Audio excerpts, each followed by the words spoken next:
कल आपको 6 पर क्वेश्चन बता चुके थे इस कोर्स का। आज संधान में बता रहे समांतर श्रेणी जो है मैं 10, 6, 2, का सार अंतर क्या होगा। नहीं बाबू, आपको बताए थे कि सार अंतर आपको डी से सूचित करते हैं और डी बराबर होता है a2 माइनस a1। दूसरा पद में से पहला पद, तो दूसरा पद -6 में से घटाना है किसको, -10 को।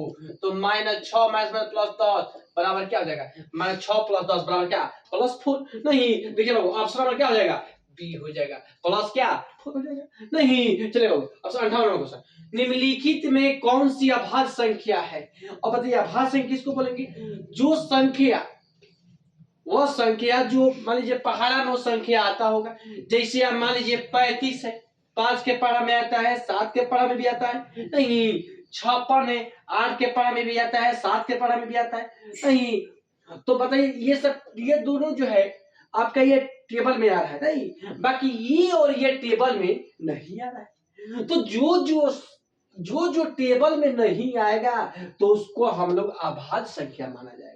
जैसे मान लीजिए इस क्वेश्चन में बाबू आपका 7 भी अभाज्य संख्या है और 13 भी अभाज्य संख्या है, बाकी और 35 और 56 अभाज्य संख्या नहीं। क्वेश्चन क्या करे कि निम्नलिखित में कौन सी अभाज्य संख्या है, तो बोला कि सर वो अभाज्य संख्या कहा जाता है जो मान लीजिए कि जो पहाड़ा में नहीं आएगा, जिसे 7 और 13 नहीं आ रहा है, 35 और 56 नहीं। जिसे मान लीजिए कि तितरी का 9, 3 चौका 12, नहीं 3 के टेबल में आ रहा है, मतलब को अभाज्य संख्या नहीं।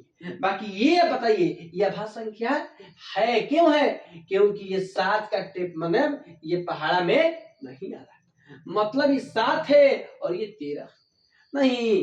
तो बताइए बाबू, तो इसका मतलब कि 7 भी हो जाएगा और 13 होगा। तो मतलब कि इसमें से बाबू आपको ऑप्शन नंबर ए भी होगा और ऑप्शन नंबर क्या, सी भी होगा। ये ध्यान लगाइएगा बाबू, ऑप्शन नंबर ए भी होगा और ऑप्शन नंबर क्या, सी भी होगा। ये दोनों आपका अभाज्य संख्या है, ये और ये अभाज्य संख्या नहीं है। ठीक है, जो पहाड़ा में टेबल में कोई भी संख्या आता है उसको अभाज्य संख्या नहीं कहा जाता।